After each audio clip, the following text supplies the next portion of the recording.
ब्रह्म। समय हो गया है। ईशा पुत्र जी आज जुड़े हैं हमारे साथ।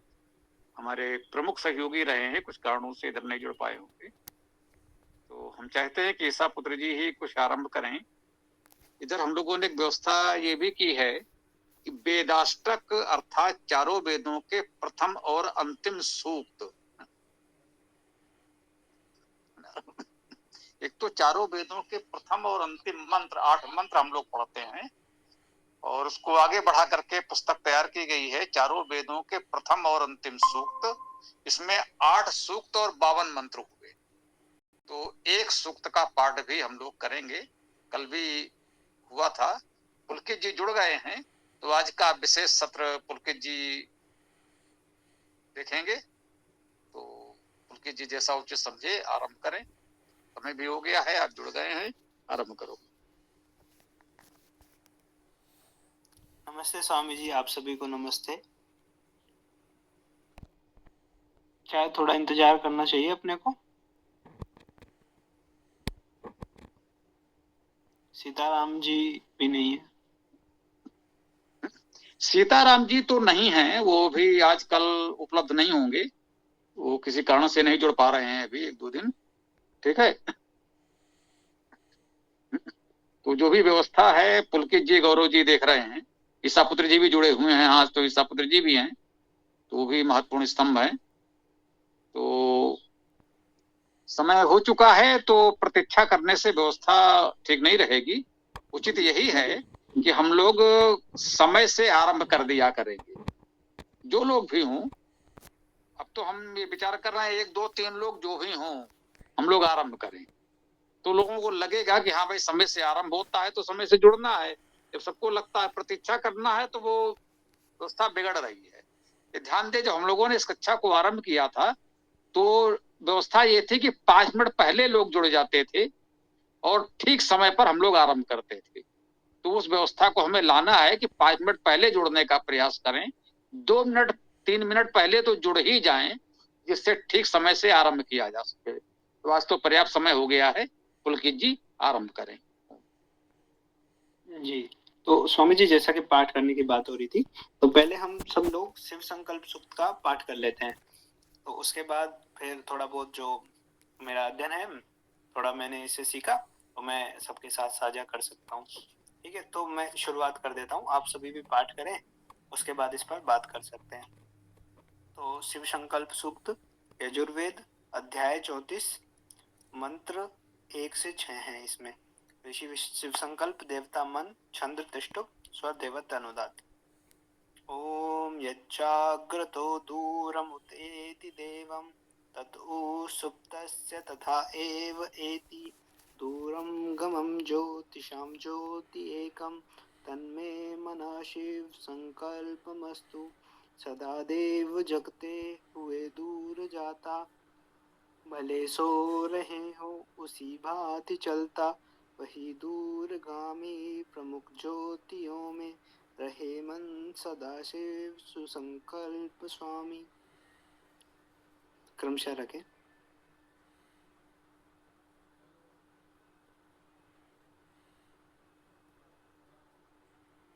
तो ईसा पुत्र जी आप आगे बढ़ा सकें बढ़ा दें, क्योंकि सब लोग तो नहीं कर पाएंगे। ईसा पुत्र जी गौरव जी संभवतः कर सकें, मैं कह नहीं सकता यार दीपक जी या निरंजन जी कर पाएंगे। कर सकें तो बहुत अच्छा है। सुसंकल्प, हाँ सुसंकल्प तो बहुत प्रसिद्ध है, ये यार समाज की हवन वाली पुस्तक में भी है, ये तो आपको आता होगा। हाँ इसको तो कर सकते हैं, ये हमारे उसका विशेष नहीं है। तो अगला मंत्र कौन कर रहे हैं, बोलिए।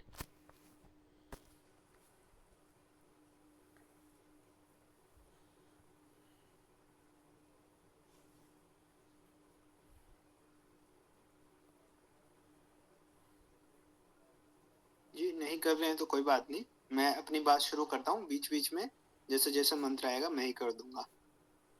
तो मैं भी रिकॉर्डिंग ऑन कर देता हूँ।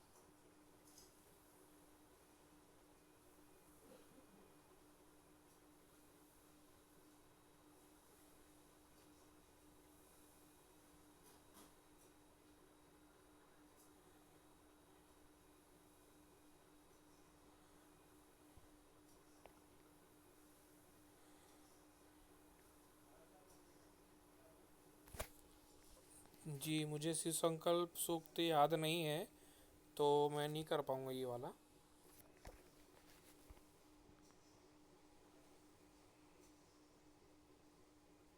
जी कोई बात नहीं, मैं इसको शुरू करता हूँ।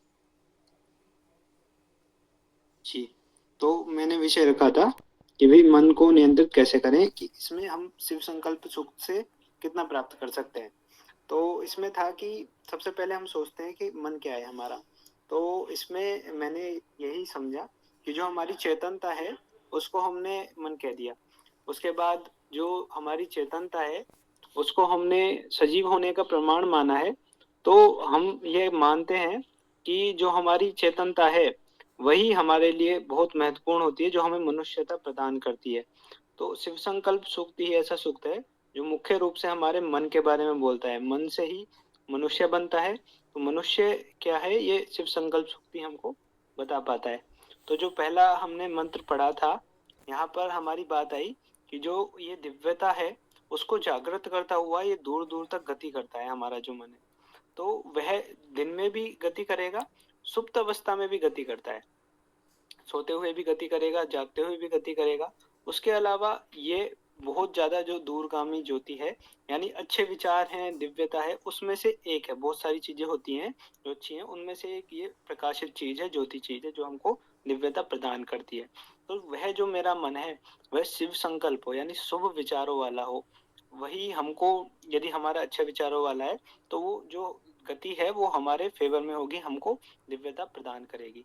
तो हम इससे ये धारण कर सकते हैं कि सबसे पहला क्या है कि एक तो वही दूर दूर तक गति करने वाला है, हमें दिव्यता वही दे सकता है। तो इसके लिए हमको क्या है, एक संकल्प लेना होगा। दृढ़ संकल्प ले लिया, सबसे पहला चरण तो यही करना पड़ेगा कि हमने संकल्प ले लिया। अब दूसरा मंत्र क्या कह रहा है कि जो हमारे जो मननशील मन है, इसके द्वारा ही जो मनीषी है कर्म करते हुए यजन करते हैं, कर्मों को करते हुए ज्ञान प्राप्त करते हैं, है ना। और वह यह सभी लोगों के अंदर है, पूजनीय है।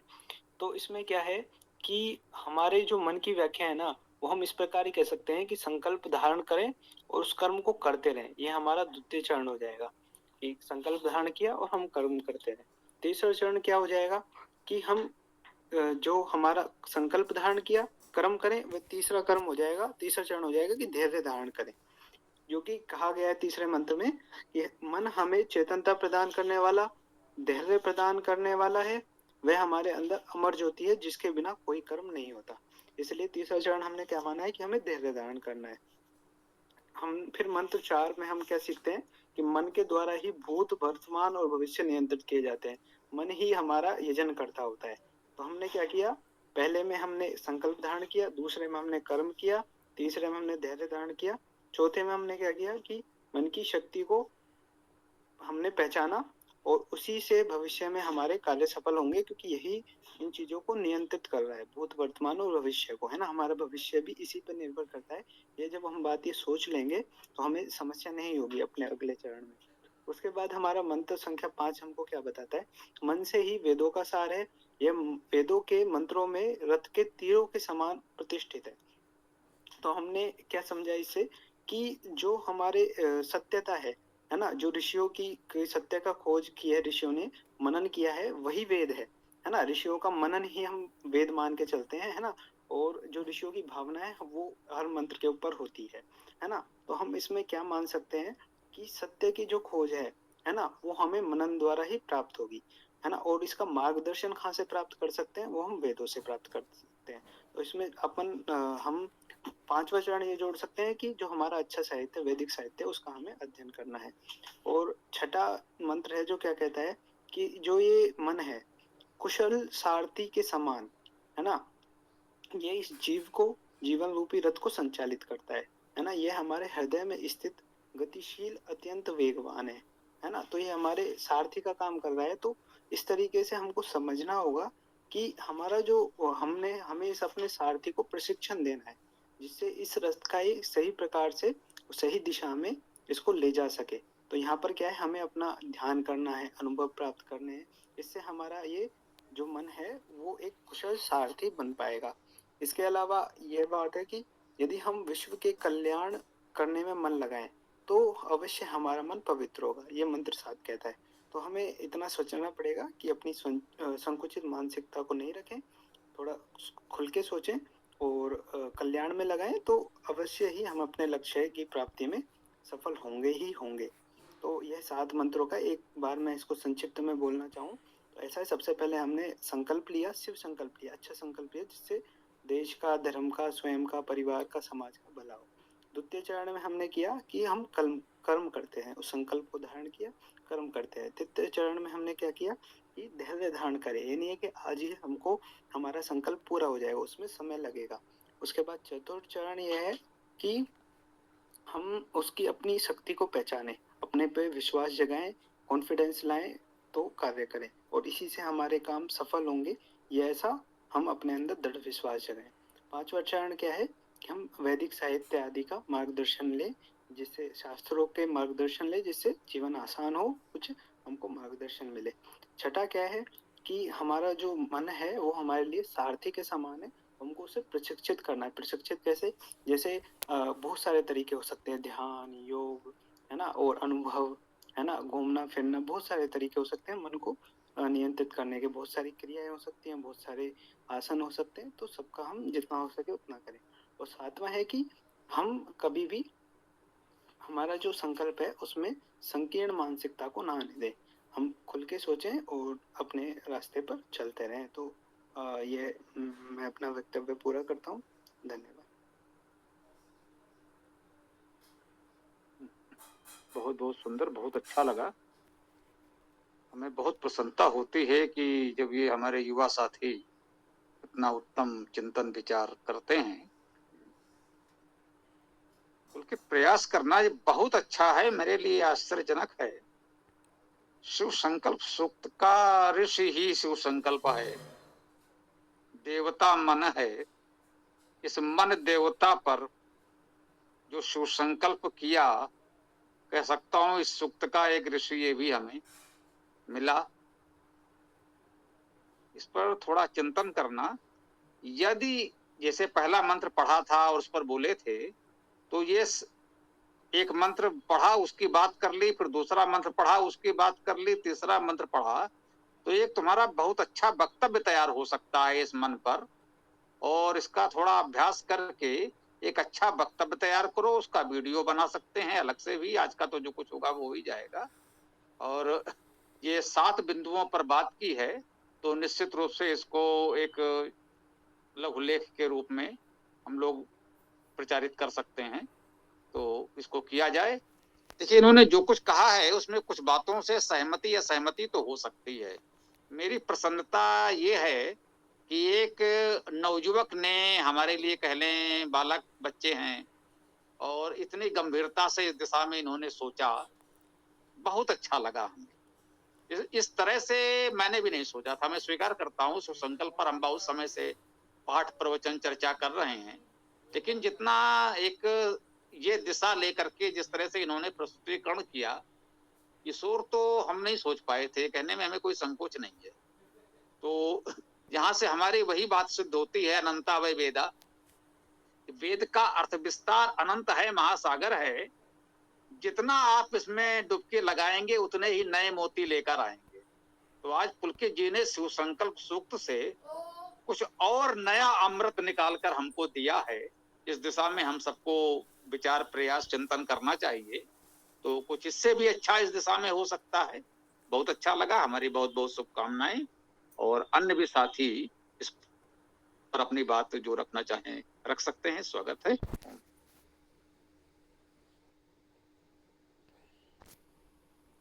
स्वामी जी, मेरा एक प्रश्न है कि जो धर्म होता है, जैसे उन्माद रोग का अथर्ववेद में वर्णन आया है कि वो ईश्वर की उपासना करे, तो ये जो धर्म बताया है कि ईश्वर की उपासना करे, ये केवल उन्मत्त के लिए ही अच्छा रहता है या सबके लिए अच्छा रहता है? मतलब धर्म का पालन करने से सबका लाभ होता है या केवल एक व्यक्ति का?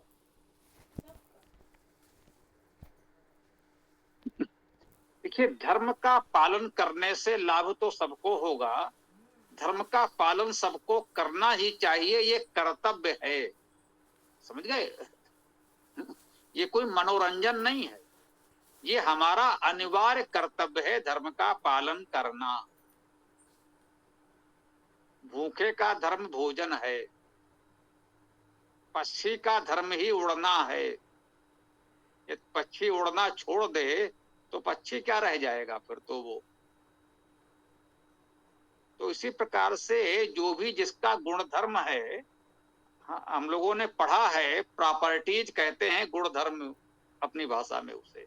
तो सभी वस्तुओं के जीव निर्जीव जो भी हैं सबका अपना गुणधर्म होता है और वो गुणधर्म उसमें होता ही है। हम मनुष्य हैं तो मनन करना हमारा धर्म है, ये मननशीलता का त्याग नहीं कर सकते, यही अभी पुलकित जी ने बताया। तो ईश्वर की उपासना करना, ईश्वर के विषय में चिंतन मनन करना, अपनी चेतना, अपने जीवन, अपने कर्तव्य, समाज के विषय में उचित दिशा में मनन करना, ये हमारा धर्म है और इसका पालन तो सबको करना ही करना होगा। यदि धर्म करने में चूक होती है तभी तो समस्याएं उत्पन्न होती हैं। भाई देखकर आप सावधानी से चलें, अच्छी बात है, यदि सावधानी हुई तो दुर्घटना घटी। कहते नहीं सावधानी हटी दुर्घटना घटी। सावधानी रखना हमारा धर्म है, सावधानी हटी, धर्म से हम हटे तो दुर्घटना घटी। तो चोट लगने के बाद संभल जाना एक बात है, और पहले से संभल जाए तो चोट लगे ही क्यों।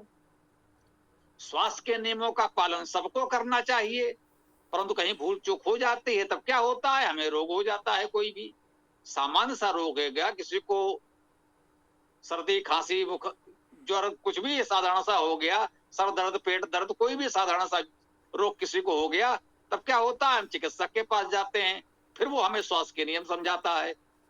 भाई आपने ऐसा खा लिया होगा, ये नहीं खाना चाहिए था, ऐसे नहीं बैठना चाहिए था, ये नहीं करना चाहिए था। हाँ भाई ये तो भूल हुई है हमसे, तो ठीक है आगे से आप ये ध्यान रखिए, इस समय आपको ये रोग है तो आपको भोजन में ये सावधानी बरतनी है, आपको ये खाना है, ये नहीं खाना है। तो वो स्वास्थ्य के नियम हमको समझा रहा है, हम ध्यानपूर्वक सुन रहे हैं और पालन भी करेंगे क्योंकि हमें स्वस्थ होना है। और यदि उन स्वास्थ्य के नियमों का पहले से पालन कर रहे होते तो रोग होता ही क्यों। वही कहना है, दुख में सुमिरन सब करे, सुख में करे न कोई, जो सुख में सुमिरन करे दुख काहे को होए। जब आपदा विपत्ति आ जाती है, दुख आ जाता है तो सब ईश्वर को स्मरण करते हैं, तब सब करते हैं, और पहले से कर रहे होते तो ये होता ही क्यों।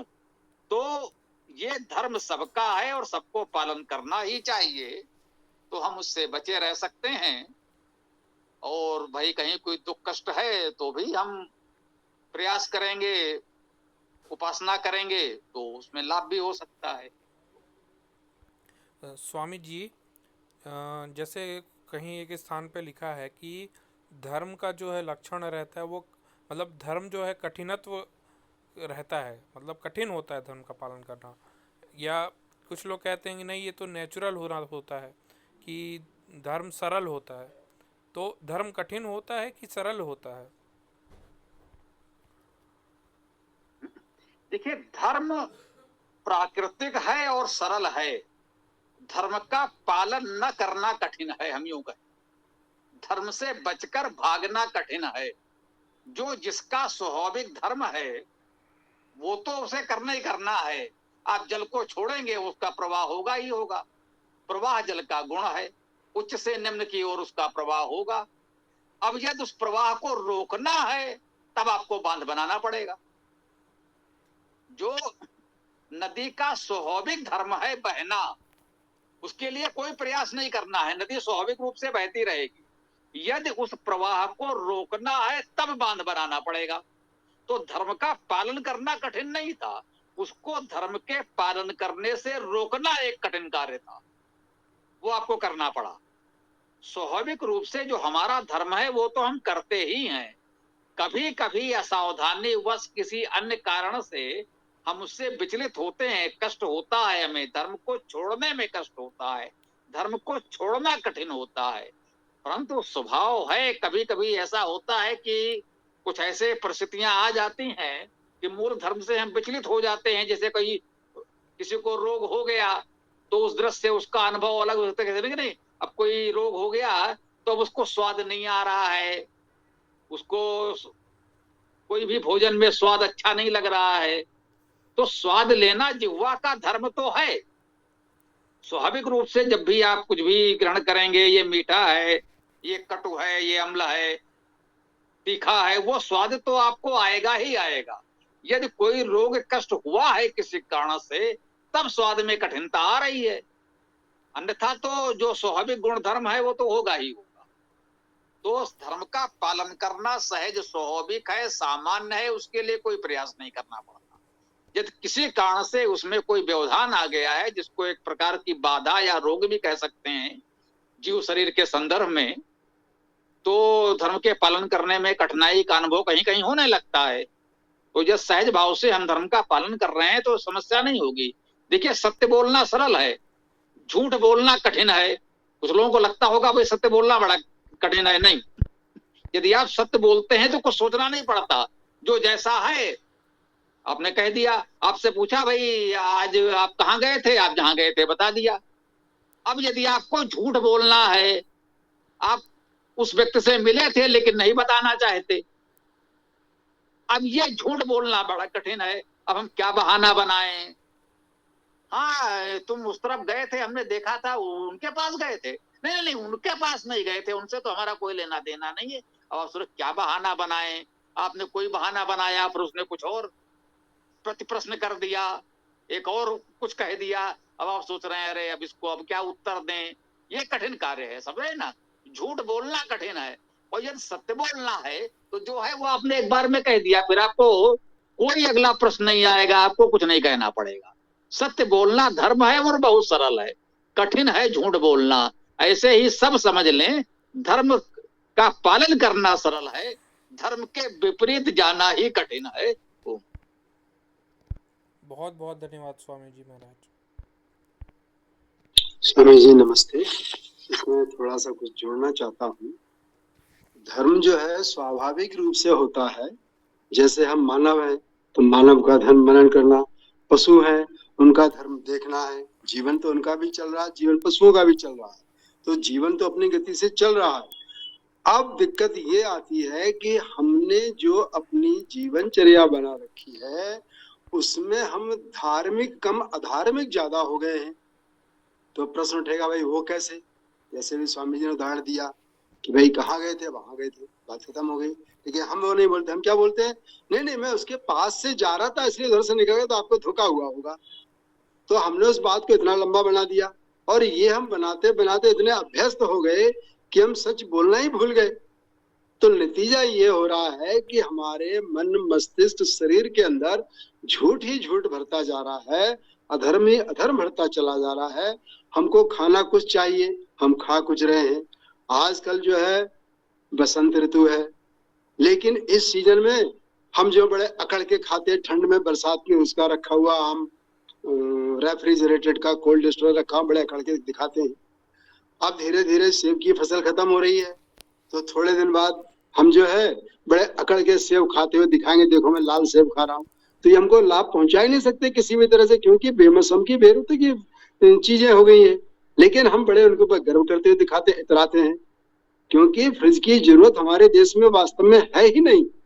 ये तो हमारे समाज के अंदर देखा देखी हमने उसको अपना एक सामाजिक स्टेटस बना लिया, सामाजिक स्तरता बना ली है।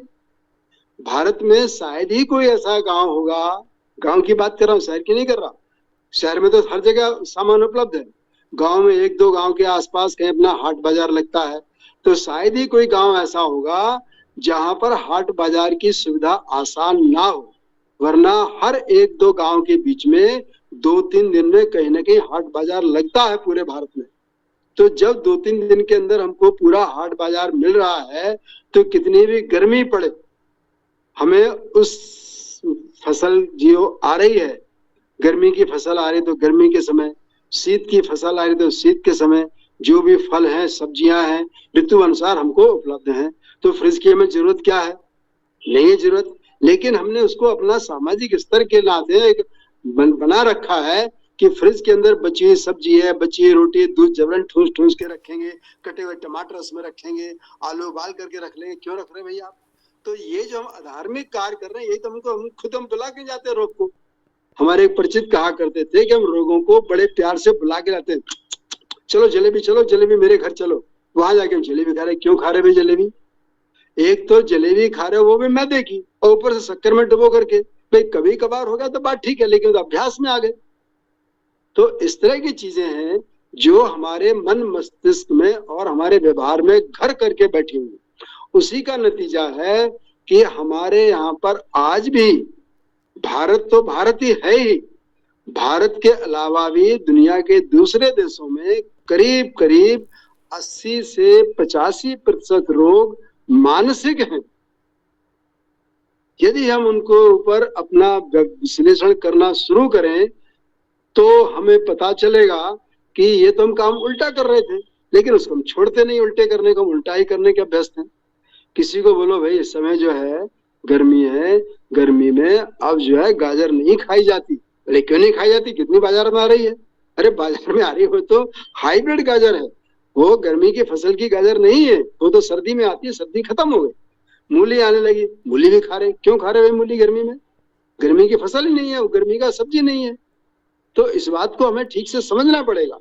जिसको हम छोड़ करके सारी बात कर रहे होते हैं, ये हमारे स्वभाव के अंदर अधार्मिकता, या उसको बोल सकते हैं भटकाव, भ्रामकता की स्थिति बैठ चुकी है, जिसको हम बड़े ही स्वीकारोक्ति के साथ चलते हैं और ये मान के चलते हैं कि मैं जो कर रहा हूं बस वही एकमात्र सही है, बाकी जो मुझे सलाह दे रहा है वो व्यक्ति मुझे भ्रमित कर रहा है, गुमराह कर रहा है। धन्यवाद।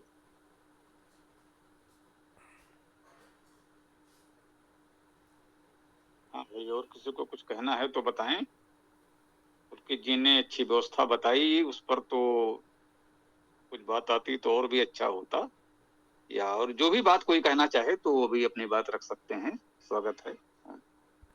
स्वामी जी, संत महात्मा लोग दो प्रकार की बातें करते हैं। एक व्यक्ति, मतलब कुछ लोग ऐसा कहते हैं कि ये संसार में जितने भी भोग हैं, मतलब जितने भी मतलब पदार्थ हैं, ये सब दुख रूप है, कि भाई सब दुख ही दुख है। और एक जगह मैंने पढ़ा भी था योग दर्शन में कि परिणाम ताप संस्कार दुखेर गुण वृत्ति विरोधाच दुखमेव सर्वम विवेकिना। तो आर्य समाज में कुछ लोग कहते हैं नहीं, ऐसा नहीं है, पहले दुख था अब नहीं होता दुख, अब तो बहुत सुविधा हो गई है। तो क्या ये बात सही है कि दुख है या दुख नहीं है? देखिए, संसार में सुख भी है और दुख भी है, ये तो सत्य है। आप किसी को नकार नहीं सकते। दिन के पश्चात रात्रि और रात्रि के पश्चात दिन का आगमन होता ही है, ये संसार में सदैव रहता ही है। अच्छा बुरा सुख दुख पूरे संसार में सदैव रहता है। कहीं दिन होता है, कहीं रात होता है, कहीं सर्दी है, कहीं गर्मी है, ये पूरे पृथ्वी पर चलता रहता है। तो हमें विवेक पूर्वक जीवन यापन करना चाहिए। जो कहा है तेन त्यक्तेन भुंजी था, त्याग पूर्वक भोग करें। माँ गृदा कस्वित धनम, उसमें लालच लोभ नहीं होना चाहिए, ठीक है ना। जीवन की सुविधाओं का आनंद लें, जीवन में सुख का उपभोग करें, अति ना करें, लोभ ना करें, बस वेद इतना ही कहता है। एक उत्तम जीवन मध्यम मार्ग अपनाएं। ओम। बहुत बहुत धन्यवाद स्वामी जी। ये प्रश्न जो है मेरे बहुत मन में बहुत कई महीनों से था, लेकिन मेरे को सही उत्तर नहीं मिल रहा था। आपने बिल्कुल सही उत्तर दे दिया। थोड़ा सा इसमें जुड़ना चाहता हूँ कि एक तो स्वामी जी ने बता दिया भाई दिन के बाद रात आती है, सुख दुख का जोड़ा, लेकिन यहाँ पर भी बात वही आ रही है कि हम धर्म और अधर्म में फंसे हुए। धर्म वही है जो हमें व्यवहार करना चाहिए, जो उचित है वो करना चाहिए। अधर्म वह है जो उचित है उसको छोड़कर हम कर रहे हैं। जैसे दुख, विषयासक्ति, लोग कहते हैं संसार माया मोह है, संसार दुख का घर है। तो ऐसा नहीं है। अगर संसार दुख का घर होता तो ईश्वर ने संसार की रचना क्यों की? अगर ईश्वर ने संसार की रचना की है, हमको इस संसार में भेजा है, जन्मे हमें संसार में, तो इसका निश्चित ही अर्थ ये है कि ईश्वर हमें ये भेज करके बताना चाहता है कि ये संसार सृष्टि इतनी सुंदर है, उसको निहारो, उसको देखो, उसको सजाओ और संवारो।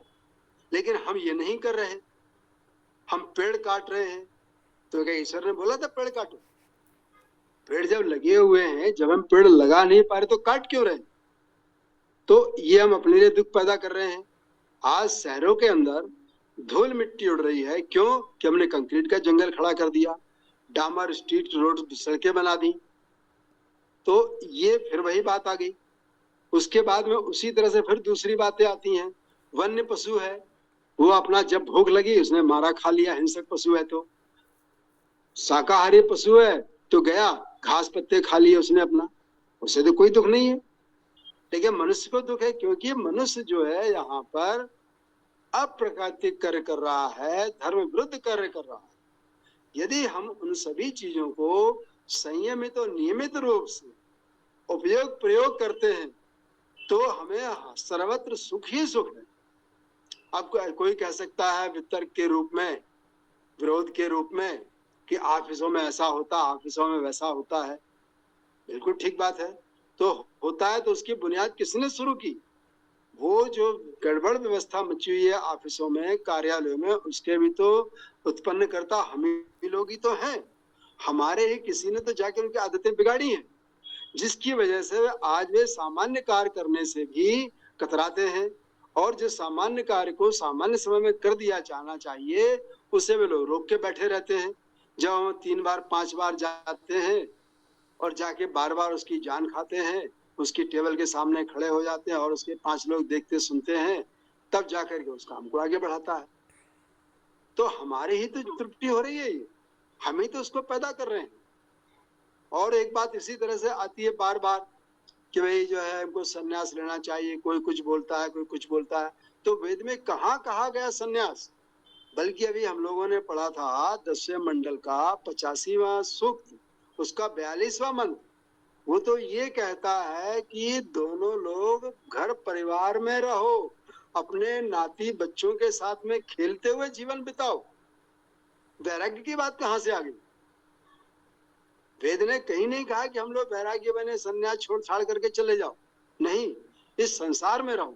हाँ, कैसे रहना है वो स्वामी जी ने बताया कि हमें उसको जो है त्याग पूर्वक रहना है, उसको हमें लगाव पैदा करके नहीं रहना। इसका मतलब ये भी नहीं कि हम चीजों को जो है द्वेष की दृष्टि से नहीं देखना है। हाँ, हमें उसके साथ में हर्षित होना है, दूसरों को भी प्रसन्न रखना है, लेकिन निर्लिप्त भाव से। जैसे हम रेलगाड़ी में जाते हैं या किसी और साधन में जाते हैं, सीट है, बड़ी अच्छी बात है, उसके बाद जब उतरे छोड़ के चले गए, कोई दुख नहीं है। इस भाव से अगर हम रहते हैं तो हमें संसार में कोई दुख ही नहीं है। चारों ओर सर्वत्र ईश्वर ने हमारे लिए सुख के साधन दिए हुए हैं। इंसान को जन्मने से पहले ईश्वर ने सृष्टि पर वनस्पतियों की रचना की, जिससे आराम से जो भी भूख लगे खाओ। उसी प्रकार से पशुओं के लिए भी व्यवस्था बनी है, आराम से अपना अपना उदर भरण करो। लेकिन हम लोग जो उस व्यवस्था को भंग करते हैं, तब यहाँ पर बात बिगड़ती है और उस बिगाड़ की वजह से ही हम लोग पीड़ित होते हैं। धन्यवाद। आपने जो बात कही उससे अभी एक बात नई और सामने आई। सारी चर्चा हम ही कर चुके हैं, नया कुछ नहीं है, लेकिन अभी हमारा ध्यान उधर आकर्षित हुआ। जैसे इधर हम अनेक विषयों की बात कर रहे थे, तो वास्तव में जो लोग ये सन्यास आदि की बात कर रहे हैं, जो जीवन के 4 चरण की बात कर रहे हैं और अपने आप को वैदिक कह रहे हैं, ब्रह्मचर्य, गृहस्थ, वानप्रस्थ और सन्यास की बात कर रहे हैं, जो लोग कह रहे हैं घर छोड़कर सन्यासी बन जाओ या संसार दुखमय है, तुमसे तुम कहते भैया तुम संसार छोड़ दो। जिनके लिए संसार दुखमय है वो कृपा करके संसार छोड़ दें, उसके बाद जो उन्हें कहना करना हो करें, जाके छोड़ें संसार को, ठीक। लेकिन ये जो 4 अवस्थाओं की बात की जा रही है, 4 आश्रम की बात की जा रही है, वानप्रस्थ संन्यास की बात की जा रही, तो जो स्पष्ट रूप से वेद का मंत्र हम लोगों ने पढ़ा कि अपने नातियों पौत्रों के साथ खेलते हुए जीवन बिताएं, तो यदि 50 वर्ष की आयु में व्यक्ति वानप्रस्थ ले लेगा, 75 वर्ष की आयु तक यदि जीवित रह गया तो संन्यास ले लेगा, तो पुत्रों पौत्रों के साथ कब खेलेगा? 25 वर्ष की आयु में पुत्र का विवाह होगा, यदि उसका विवाह भी 25 वर्ष के आसपास आयु में हुआ होगा, तो 50 वर्ष की आयु में उसके पुत्र, 25 वर्ष की आयु होगी तो उसके पुत्र का विवाह होगा। जब तक उसका पौत्र होगा तब तक तो वो वानप्रस्थ में जा चुका होगा, और वानप्रस्थ में रहते हुए कभी कभी बच्चों का हाल ले भी पाएगा, तो संन्यास में तो नहीं ही ले पाएगा। और वेद कह रहा है कि पुत्रों पौत्रों के साथ खेलते हुए घर में रहो, अपने अपने घर में पुत्रों पौत्रों के साथ आनंद पूर्वक खेलते हुए जीवन बिताओ। तो यहाँ तो भैया किसी वानप्रस्थ और संन्यास की कोई बात नहीं आती। तो जो लोग इसकी बात कर रहे हैं वो भी एक प्रकार से वेद विरुद्ध हो गया। तो जैसे कुछ प्रकरण हम लोगों ने दिए कि बात आ गई भाई कि भाई ये वेद में कहाँ है, वो वेद सूक्त तो खोजे जाएं। बता दूं, जो स्वराज्य वाली बात आई थी, किसी सज्जन ने कहा क्या वेद में स्वराज्य और राष्ट्र जैसा कुछ है? तो मैंने कहा ये अपने ये ईशा पुत्र जी ने ही हमें सूक्त खोज के दिए थे, स्वराज्य सूक्त वाले। तो स्वराज्य सूक्त की पुस्तक बन गई, ऐसे ही श्रेष्ठ सूक्त बन गया, वर्ण व्यवस्था बन गया, श्रेष्ठ सूक्त है ना। इस तरह स्वराज सूक्त, वर्ण व्यवस्था आदि आदि विषयों पर हमने पुस्तकें बना डाली। तो जिनका संन्यास पर है उनसे कहो भैया वेद में संन्यास वाले सूक्त खोज कर दे दो, तो हम वैदिक संन्यास व्यवस्था पर भी एक पुस्तक दे दें। जरा अगर वेद में कोई संन्यास सूक्त हो तो खोज कर दो। वेद में कर्म सूक्त तो मिला, भैया पुलकित जी ने दिया, ये क्रम सूक्त है वेद में, और कर्म सूक्त की पूरी व्याख्या हम लोगों ने की, उसे वेदायन में सम्मिलित कर दिया। चाहे तो अलग से भी पुस्तक के रूप में प्रकाशित कर सकते हैं, लघु पुस्तका के रूप में आ जाएगा। तो भैया जो लोग संन्यास की बात कर रहे हो उनसे कहो वेद में संन्यास सूक्त खोज कर दे दें, हम प्रकाशित करेंगे। जैसे पुनर्जन्म की बात आई, जैसे हवन कुंड की बात आई, जैसे त्रैतवाद की बात आई। तो ये जो आप मान्यताएं ये मानकर बैठे हैं कि ये परम सत्य हैं, बिना वेद को पढ़े बिना वेद को देखे, तो कृपया वेद से उन सूक्तों को खोज कर दे दें, वो पुस्तक प्रकाशित हो जाए, हम सबका भ्रम दूर हो। यदि वो सत्य है तो वेद में मिल जाएगा, हम सब स्वीकार कर लेंगे, और यदि वेद में नहीं मिलेगा तो आप स्वीकार कर लीजिएगा कि वेद में नहीं है। तो ये अभियान हम लोग चलाते रहें, बहुत अच्छा होगा। हम पुनः पुलकित जी को धन्यवाद दें, बधाई दें कि उन्होंने शिव संकल्प सूक्त से बहुत अच्छी व्यवस्था बनाकर दी। 7 बिंदुओं पर आधारित मन को केंद्रित करने, ध्यान करने, जो भी मान लें आपको, एक अच्छी व्यवस्था उन्होंने उसमें से बताई। तो ये एक अच्छा शोध कार्य है, मैं कहूंगा उत्तम कार्य है। और भी जैसे अब आज ये संन्यास वाली बात पहले हम लोग कर चुके हैं, इस मंत्र के सूक्त की व्याख्या कर चुके हैं, इसी वेद गोष्ठी में हुआ है। तो आज उधर पुनः ध्यान आकर्षित हुआ तो मुझे लगा ये भी बात ठीक है। तो ऐसे बिंदु भी तलाश लिए जाएं कि कौन से बातों को कुछ लोग मान कर बैठे हैं कि ये वैदिक है, परंतु वेद में या तो वो है नहीं, और मिला तो उसके विपरीत मिल रहा है। तो इस पर भी कार्य किया जाना चाहिए। मान लीजिए हम बहुत कुछ न कर पाए तो इतना हमने कर दिया है, शेष कार्य आप लोग आगे बढ़ाएं। ये बच्चे कार्य कर रहे हैं तो प्रसन्नता की बात है। तो मैं समझता हूँ आज का समय पर्याप्त हो गया है। कोई महत्वपूर्ण बात हो तो आप रख सकते हैं, अन्यथा फिर सूक्त पाठ के साथ आज का समापन करेंगे। आज संगठन सूक्त का पाठ करेंगे, कल अग्नि सूक्त का पाठ हुआ था, ऋग्वेद का प्रथम, और आज ऋग्वेद का अंतिम संगठन सूक्त कर लीजिएगा। किसी को कोई विशेष बात कहनी हो तो वो भी कह सकते हैं, अन्यथा संगठन सूक्त का पाठ करके समापन करेंगे।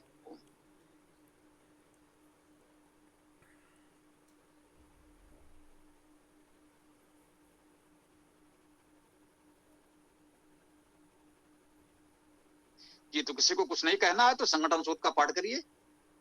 संगठन सूत्र तो सब जानते ही होंगे, ये भी हवन की पुस्तक में हर समाज में मिलता है।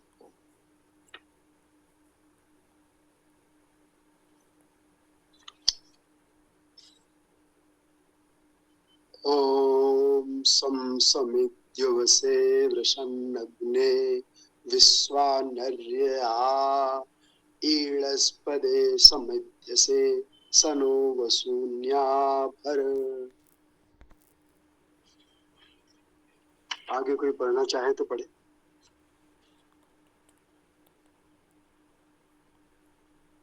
पूरा सूक्त कर दें, इसको ही रखें कि पूरा पूरा सूक्त कर दिया करें तो यही ठीक रहेगा।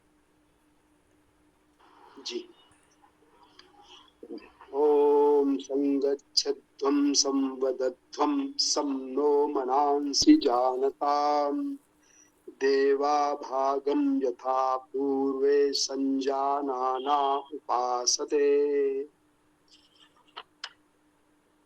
ओम समानो मंत्रः समितिः समानी समानं मनः सह चित्तमेषाम् समानं मंत्रमभिमन्त्रयेव समानेन वो हविषा जुहोमि। ओम समानी व आकूतिः समाना हृदयानि वः समानमस्तु वो मनो यथा वः सुसह असति। ओम खं ब्रह्म।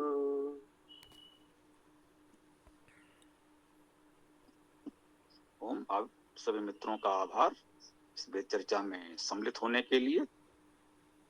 आज के इस सत्र को यहीं विराम देते हैं। कल हम लोग वेद गोष्ठी में पुनः मिलते हैं। ओम खं ब्रह्म।